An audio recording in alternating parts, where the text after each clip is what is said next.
One of the things that of out of school program for children who are out of school. That program is ongoing. It's about 5 years.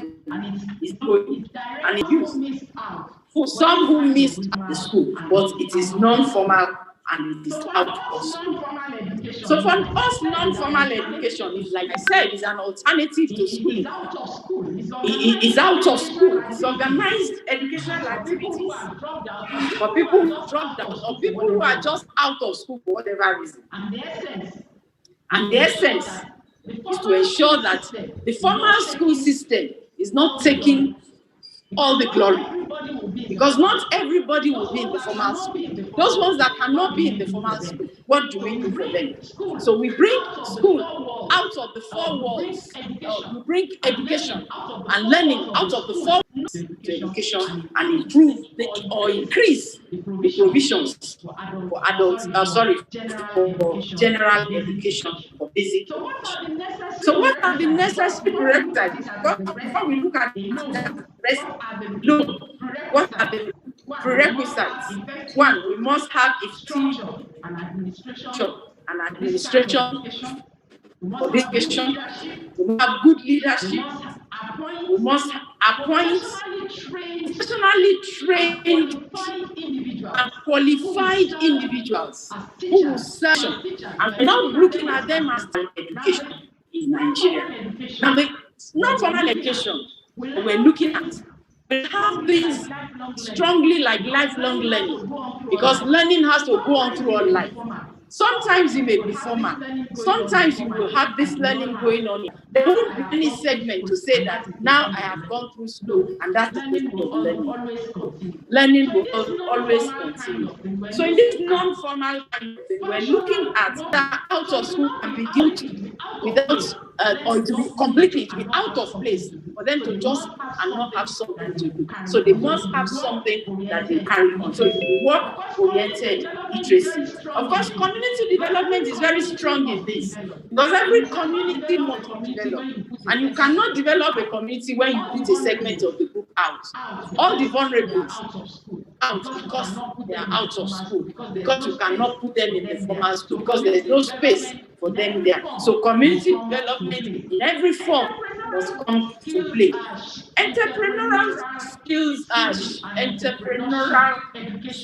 entrepreneurship education must come in. So when we say somebody has gone to school and having acquired a degree now sells anything in the market, is anything wrong with that? There's nothing wrong with that. He will do it better. He will sell better. He will mobilize. So he can do this for even the children that are out of school. We begin to train them that even if it is this same activity that he wants to sell, we'll give him the skill to be able to sell it properly. And he will sell it to those people who have gone to Cambridge, and they will buy. Again, we must look at vocational and technical education. Nomadic education is doing well. We have testimonies of people who are doing well. We must also look at agric extension, because these ones they are in different locations. So to say that the only thing they must do is to have a certificate would not be good enough.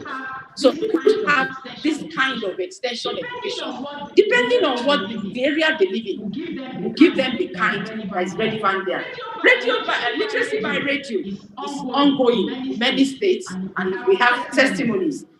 We also must strengthen this idea of back to school, the program of back to school, not only for boys.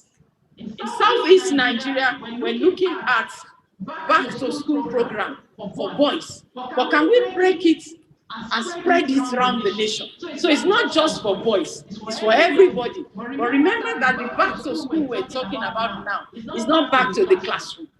is back to learning, but making sure that everybody, wherever you are, whether a boy or a girl, whether challenged or not, you have access to the kind of education that would help us. So what is the way forward for us to bridge this gap? We have said we have said non-formal education is the rescue. So what is the way forward? Now, any initiative, when it is top down, hello, please, at the back there's so much noise and so much distraction. It's like people are having right inside this hall. Please, can we give us some respect and listen to us? We are all left our homes, come here for a topic. So please let's achieve the objective. Thank you. And address the change are insufficient. So let's making the policies wherever we are, at the state level, at the national level, just sitting down there and making policies and dropping them down will not help. It's not sufficient. We must go down up. Let us know what is happening at the level, at every level, and then we can go on and form our policies and make changes.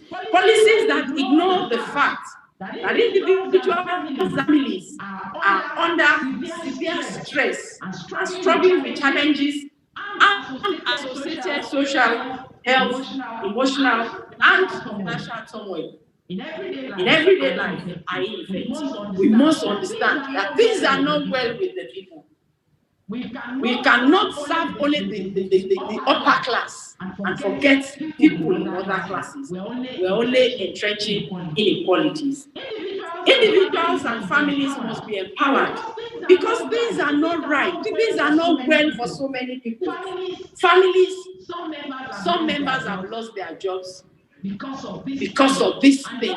And just yesterday I was thinking to myself and saying, even in the aviation industry, the person who used to supply snacks cannot supply snacks. So it means that this thing has also affected this person, that they cannot even give you anything because on the plane, because somebody is. Some things have tied the person's hand. So you see, these are things that so it cuts across. So people are going through different kinds of stresses and stressors that must be addressed.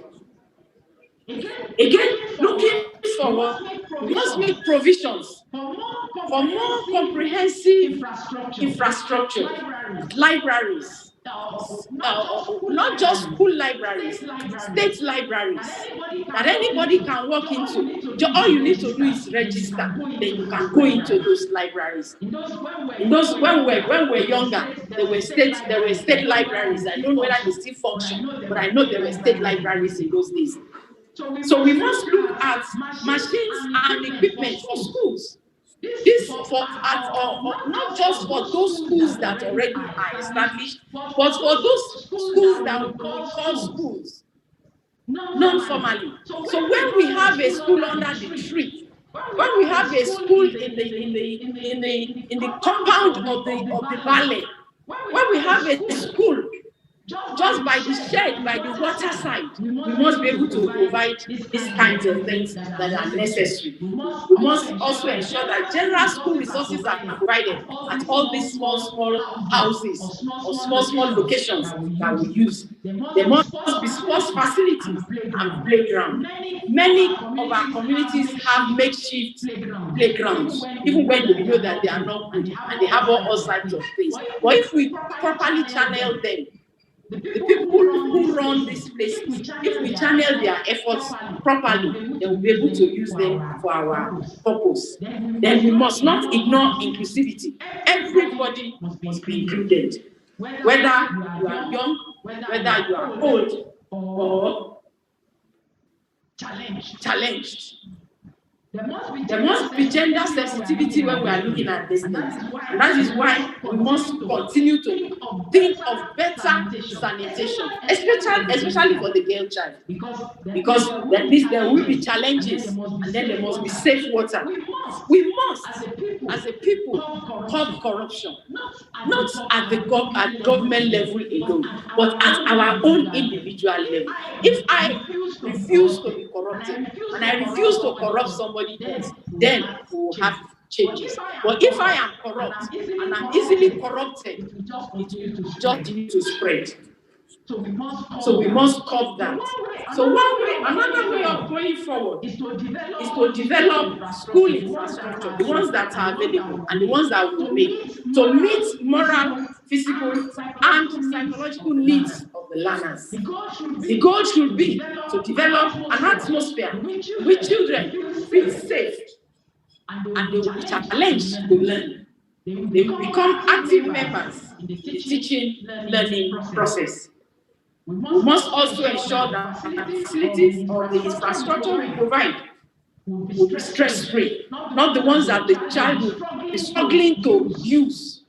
You bring them just the children and then want them as much as possible to be free of stress. We must also design infrastructure that will enable performance-based progression system rather than systems where all learners spend the same amount of time to learn something. Everybody can be spaced, so we must have spaced instruction so that capacities and abilities of individuals will be taken care of, and not just take an average time for everybody to be able to learn and use that. Another thing that we must also do was deploy self-directed learning. Once an individual understands the need for learning, he will self-direct. We must also use andragogical skills or methods. And andragogical methods are just, let me start by saying that andragogy is the science of helping an adult to learn. So if in this case, we're treating these children as people who have things in their minds because they are not blank, they may not know how to represent them in the language we're using, or represent them in the form that we want them to represent. But they do know something. So we are going to use those skills or those methods that can help an adult learn who already we are assuming that these children already know a lot. They are just on the streets. They are not just in the classroom. They know so many things, and we can use many of these methods to teach and help them to learn. We must also build on the conditions of learning, internal motivation, and of course the events of learning, the external, that interact and lead to meaningful moments of instruction. And of course, in these moments of instruction, whatever facility, whatever infrastructure we place on ground must be those that will help the individual to gain attention, that will inform the learner about the objectives of what we want them to learn, that will stimulate and help them. I will present and present the materials properly. They must also be those that will provide learner guidance, elicit performance, and provide feedback about what is correct. It must also be those that will be easy to assess the performance of the learner and enhance retention and transfer. Communities are not left out in this non-formal design as rescue. You cannot work without the communities. So whether they are geographic, ethnic, religious, sex or group, or age, occupations, family concerns, educational trust, old students associations, all this in the community, all of them so that we can reach out of school children and provide what they need for education. Any of these groups can provide the land, and they can provide labor, and they can provide materials. When we do this, of course, when we do this, or before we do this, and as we do this, the principles of action are very, very important. These principles of action, the non-formal the principles of action are passion, persistence, and planning. So if you don't have a passion for it, you will not go out of your way for the out-of-school child. If you don't have the persistence, it's a continuing thing that you must do is the effort cannot be, you cannot do the effort today, try today and stop tomorrow. You must carry it through. And of course, it must be based on planning. Looking at the current situation, where are we? What is wrong? What is right? What can we do? What do we need? Who can help us? How will they help us? And then we must be able to decide and then use this properly. As we round up, we need the engagement tools for us. We need group chats, we need video meetings, we need to share documents. And we must use challenges. There are just out of the school. In the community. Take the child in the community and put the school in the community. That's school.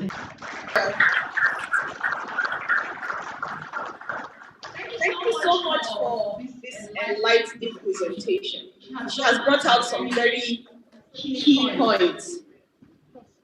Looking at out-of-school children and looking at education as non-formal, however we want to put it. How do we get children educated? That's basically what she's saying.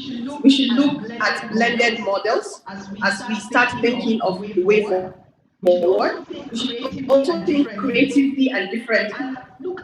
And look at how communities come into play. What can they contribute to the land and the efforts? And whatever the community can, the community also have a role.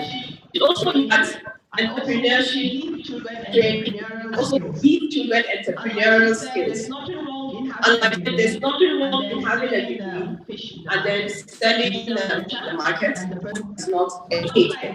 So, but not like we're educated because we want to have money now. So if you're educated and sell it to the market and you have more. Better infrastructure is actually needed, and also the skills we use in teaching adults, we should also bring it down to teach so that learning is easy and learning is more effective.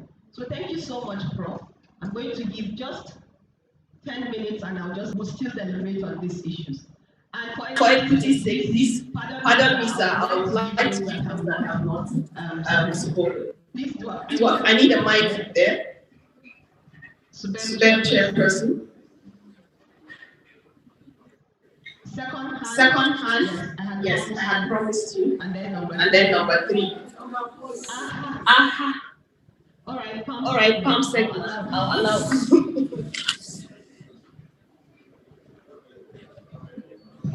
All right, listen. The questions are as important as presentations. Please, can we have your name, sir? Please, can we have your name, sir? My name is Dr. Ayo.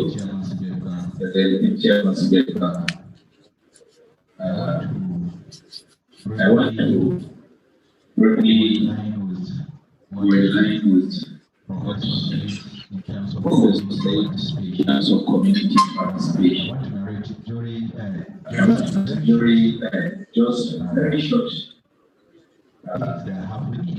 This season, we experience windstorm damage where the coast of Rogabetim is 400 something schools. It goes to about 2.9 billion naira.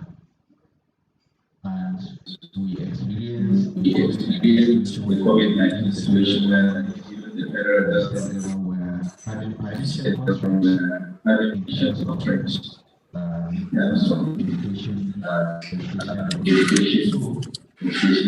His Excellency,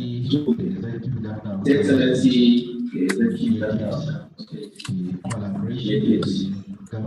collaboration between governments of the area and it yields positive results. 20 million each for each for the portfolio that the government such on the other hand, the community of each local stakeholders, different local governments also contributed a huge amount of money.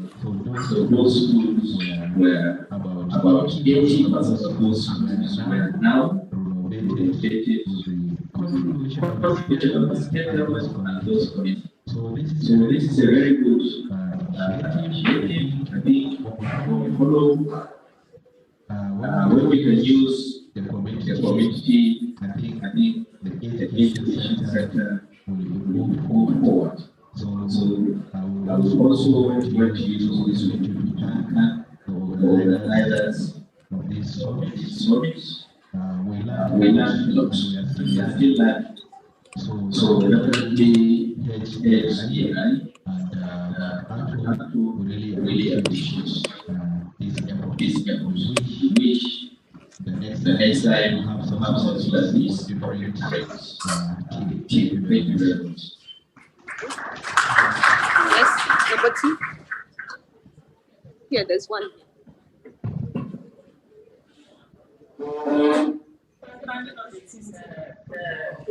My name is Ijeoma, and I just what initiative. We've been a constant with HDI. We had a project called SAFE.